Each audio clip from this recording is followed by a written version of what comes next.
Buenas tardes, soy José Ignacio Recalde del Servicio de Córnea del Instituto Clínico Quirúrgico de Oftalmología.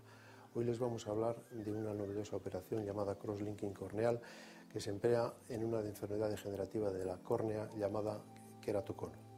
Hasta muy recientemente en esta operación no teníamos más recursos que emplear las lentes de contacto rígidas, los anillos corneales o incluso el trasplante de córnea. Ahora tenemos esta nueva operación que va directamente a la raíz del problema, endureciendo la córnea. Se trata de una reacción fotodinámica en la que por interacción de la radiación UVA y de la riboflavina se produce una serie de aniones que forman enlaces entre las fibras del colágeno corneal. Esto produce un gran endurecimiento de la córnea y detiene la progresión del cuadro. Va, por tanto, a la raíz del problema. Esta enfermedad afecta a una de cada 3.000 personas y sus síntomas principales son una gran disminución de la visión. Al deformarse la córnea por ser demasiado blanda, se produce una deformación cónica y un astigmatismo irregular, que es muy difícil de corregir con gafas. Solamente podría corregirse hasta cierto punto con lentes de contacto rígidas. Hay que decir bien claro que esta operación del cross-linking corneal no es una operación de cirugía refractiva, es decir, no quita las dioptrías, sino lo que hace es estabilizar un proceso que de por sí hubiera ido progresando hasta los 40 años aproximadamente. A continuación vamos a mostrarles en directo esta novedosa operación que realizamos en los quirófanos del Instituto Clínico Quirúrgico de Oftalmología.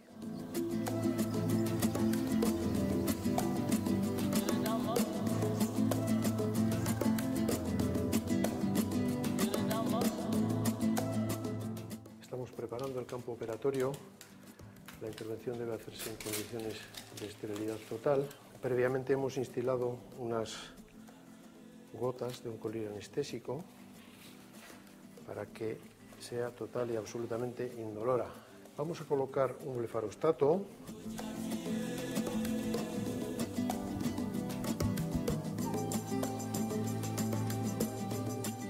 Ahora lo que vamos a hacer es, vamos a quitar el epitelio de la córnea, para poder después colocar la riboflavina. Lo hacemos con este instrumento que se llama el cepillo de Amoils y lo que hace es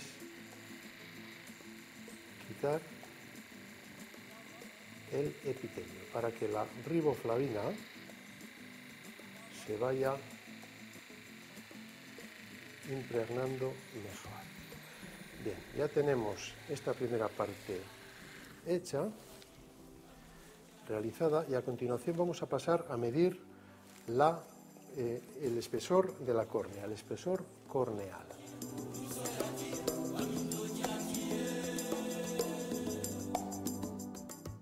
Bueno, ya está terminada la fase más importante. Vemos que tenemos suficiente espesor corneal para proceder a la intervención.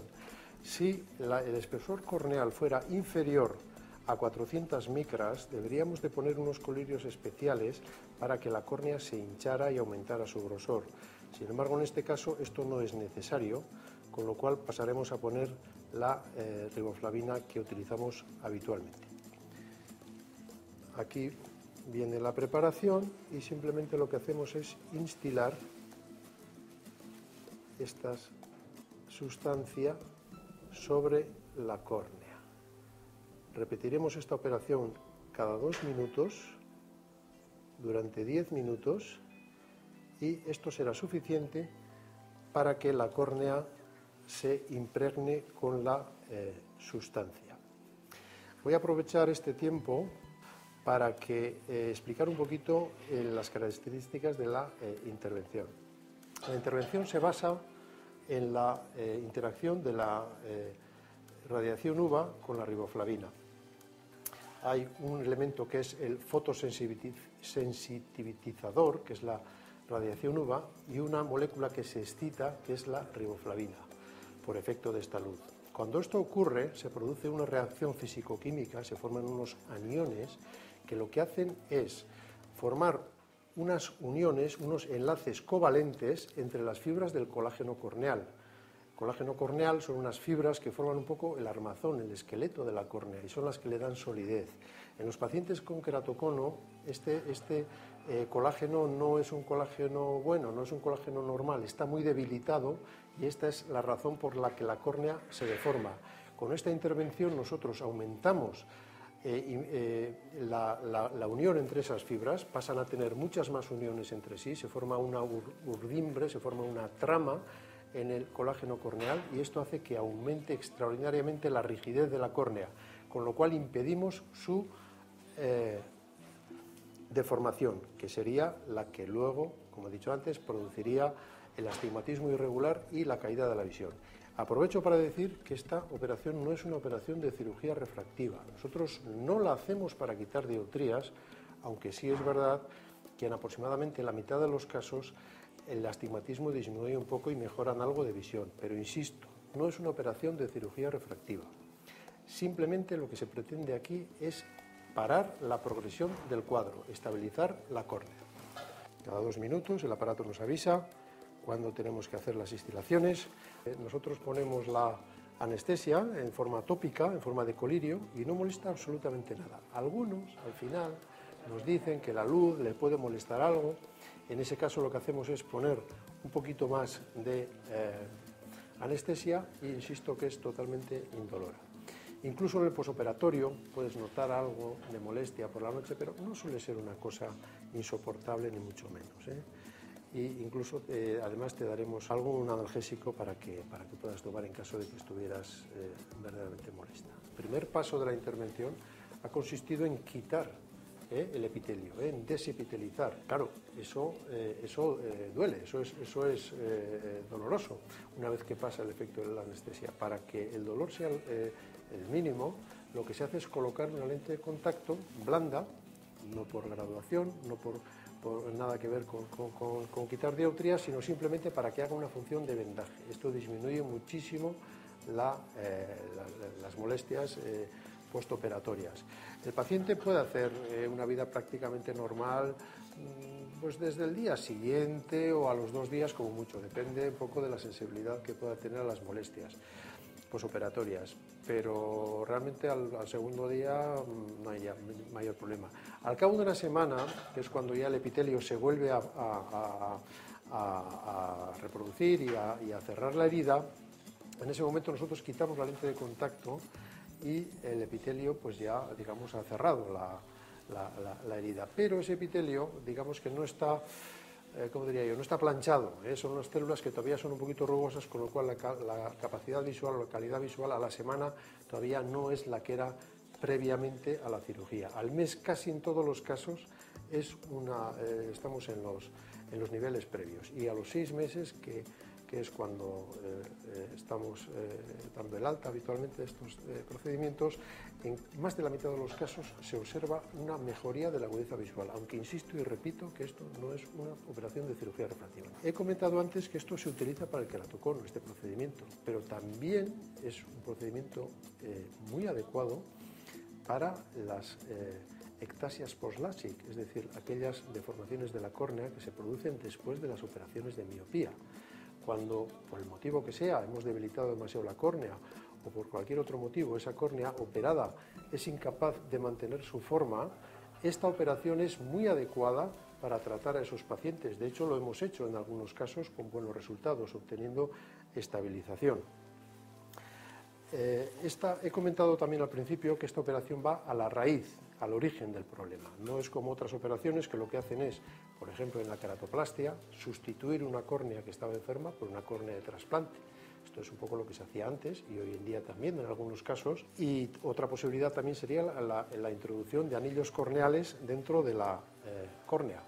La córnea estaría debilitada y nosotros lo que introduciríamos seríamos unos anillos, unos semicírculos de material plástico para, de alguna manera, darle rigidez.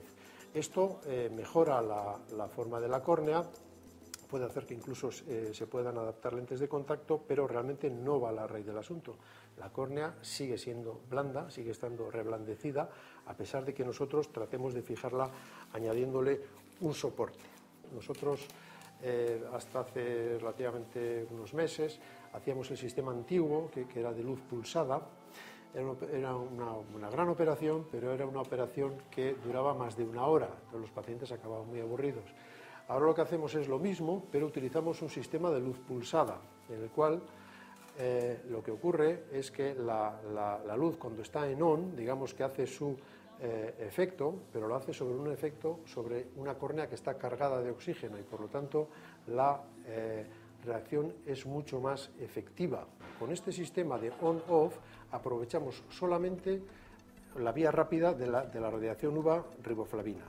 Y es por eso, porque solamente estamos actuando cuando la córnea está cargada de oxígeno. Es, por lo tanto, mucho más efectiva y mucho más corta. Hemos pasado de más de 1 hora de intervención a unos 25 o 30 minutos, viene siendo suficiente, con unos excelentes resultados. Estamos francamente muy contentos con esta innovación, con esta mejoría del procedimiento que se llaman los tratamientos con luz pulsada. En esta fase de la intervención lo que hacemos es asegurarnos de que el colorante ha penetrado en la córnea de manera suficiente. Es decir, que las capas de la córnea están suficientemente embebidas con el colorante. La impregnación de la córnea por la riboflavina es una parte fundamental del procedimiento, porque es la que va a facilitar la reacción fotodinámica. Si no hay riboflavina, la luz ultravioleta no puede hacer la reacción y por lo tanto no existiría crosslinking. Es totalmente mandatorio asegurarse de que la riboflavina ha penetrado en la córnea, en las capas de la córnea.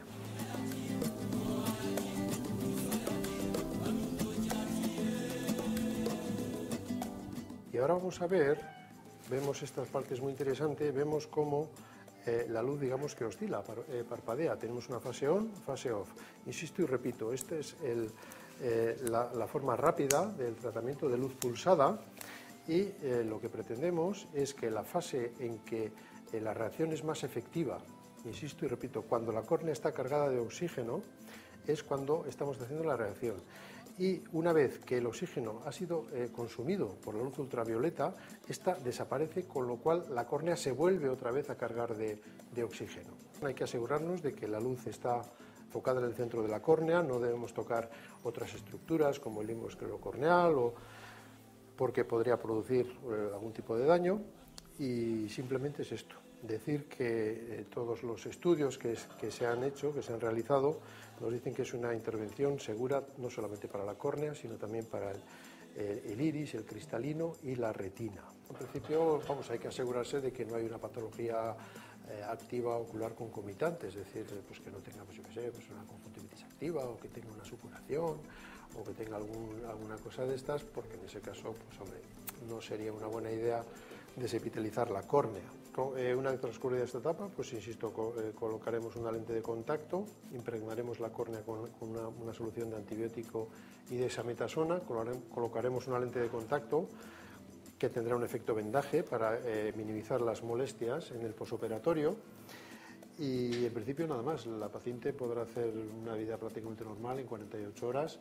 Las primeras horas puede molestar algo, pero vamos, no es una intervención en principio que sea muy dolorosa, ni tampoco el posoperatorio. Se le verá mañana, por la mañana le verá alguien de aquí del servicio, y yo la veré la semana que viene para asegurarnos de que no hay ninguna infección, y yo la veré la semana que viene, que es cuando ya la quitaré la lentilla, y veré un poco cuál es el epitelio, si realmente pues se ha repitalizado bien o no.